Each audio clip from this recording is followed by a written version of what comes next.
Diet can have a massive impact on how you perform while you're freediving. It can affect the length of your dive, equalization, how long it takes to recover from a dive, how you perform on multiple dives, how you perform on multiple days, on multi-day trips. It can affect everything. It's important to understand the particular things that affect your body, and also general health knowledge is quite useful in terms of if you want to go to that extra level and get that extra depth, extra time. It all binds together and helps produce just a slightly better result. So it's something worthwhile to have some basic knowledge of. So I'm going to take you we'll start off with some general health, because general health is important, and then we'll go into some more refined, in particular some areas where diet actually affects specific parts of the freediving process. So most people have a general understanding of what you should and shouldn't eat from a general health perspective, starting out with the lean proteins, whether they be meat-based or vegetable proteins. Then we've got the fresh fruit and vegetables, eat as much of those as you can, and stay away from a few things, the processed foods, refined sugars, alcohol. It's actually a poison, not ideal for freediving, and caffeine. You should try to limit your caffeine. It plays havoc with your blood pressure and your heart rate when you're freediving. So you want to actually limit the amount of caffeine you ingest, particularly on the day of the dive. So that's something to steer clear of.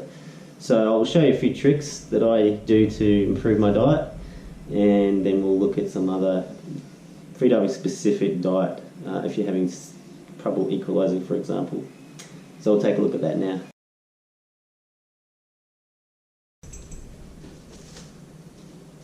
So a few tricks that I do is just when I'm working in the office, because I don't get to move around too much during the day, and you don't want to eat too much junk, is I prepare a lot of cut vegetables. These are fresh vegetables, a mixture. I've got radishes, capsicum, carrot, beans, sometimes have celery as well. And I have produced my own bread. This is 60% spelt and 40% rye. I have avocado and walnuts with some pepper. So it keeps it pretty healthy. That way you just don't eat a lot of junk, and you actually stay healthy even when you're not diving throughout the week, and get you ready for the weekend. Also bring in some fruit just to top off the day, and drink plenty of water, and that'll get you through ready for the weekend, ready to head out in the ocean. As previously mentioned, I make my own protein drinks. Now I use a variety of ingredients to do that. It's all high in protein, high in nutrients, and because I buy in bulk, it's not too expensive. So I use cacao, chia seeds, spirulina, that's an acquired taste, that one, flax or linseeds, turmeric, and I mix it all up into quantities and ratios that I can stomach, that I quite like. And I have it available, I have a couple times a day. I have about 4 or 5 heaped teaspoons, so it's really like having an actual meal. And I mix it with rice milk or coconut milk, depending on what I have available. I don't use cow's milk, and there's a reason for that. I'll get to that. One other thing I do is I produce my own kombucha. This is a probiotic, antioxidant-filled drink. It's very good for your overall system, very easy to brew, and very cheap. I also produce my own meat and eggs in the backyard.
So some of the specific diet requirements for freediving include One in particular is iron. Iron is important for carrying the oxygen in the blood. So you want a higher iron level. Now, there are a number of foods you can get that. Like red meat has more iron. In terms of vegetables, spinach, kale, for example, and there's a few others out there. So if you have a diet where you include items like that, your iron levels will come up, and your blood should be able to hold more oxygen. Now, you can obviously take supplements. Supplements are quite expensive, and you may want to take them if you're doing a once in a year trip, I don't know, to the Pacific Islands or something like that. You may want to take supplements the week running up to it, just to boost your iron levels, and even take some vitamins that help absorb the iron. Because if you have that balance, you'll actually improve the entire system. So you can take those supplements then to improve that.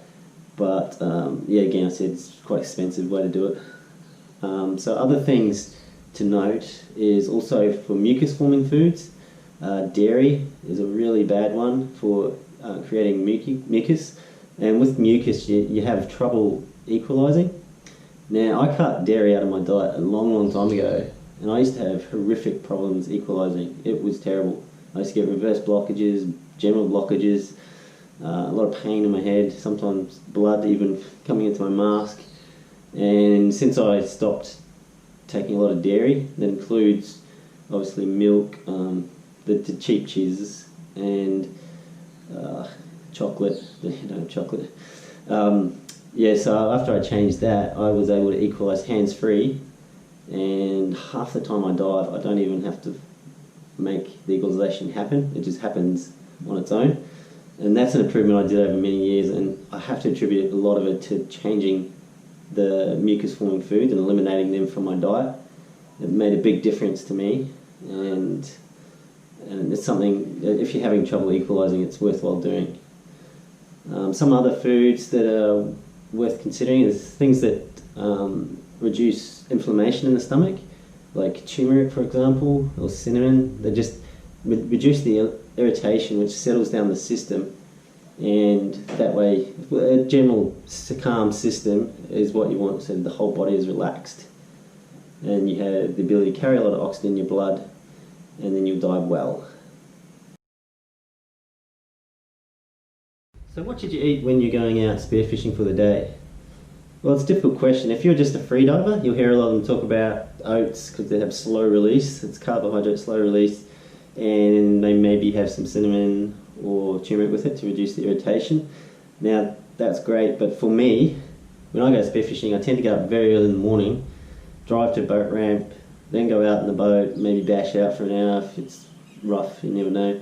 And then maybe you're in swell, and I can't have a full stomach because I get seasick. Like a lot of people, even if I didn't get seasick, I don't really want a full stomach. And you should never really have a massively full breakfast before diving, because it'll put all the energy into your stomach when you should have it into other organs. You want the focus on your lungs and your heart and your brain as well. So the idea is to have just a nibble before I go out. Once I'm out in the ocean, I will have a little bit of food and a lot of water during the day. So hydration is really important as well.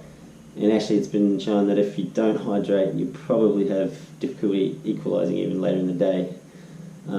So hydrate, eat a little bit throughout the day, don't eat too much, because your body will switch to putting its energy into digesting rather than focusing on the other parts of the body which you need to actually perform well in the water. When you get to the evening, if you do a multi-day trip, this is where you can actually eat a fair bit of carbs the night before, and at least it'll be through your system somewhat by the time you get up and ready to go diving. And if you're sleeping out in the boat, that's even better because you don't have that big boat ride the next day. That's something I do on my multi-day trips. So there you go. I hope I've given you a few tips where you can improve your diet and then thus improve your actual performance in the water, and maybe you'll enjoy it more and even get more fish. So there's a few opportunities there for you, and I hope you take them up.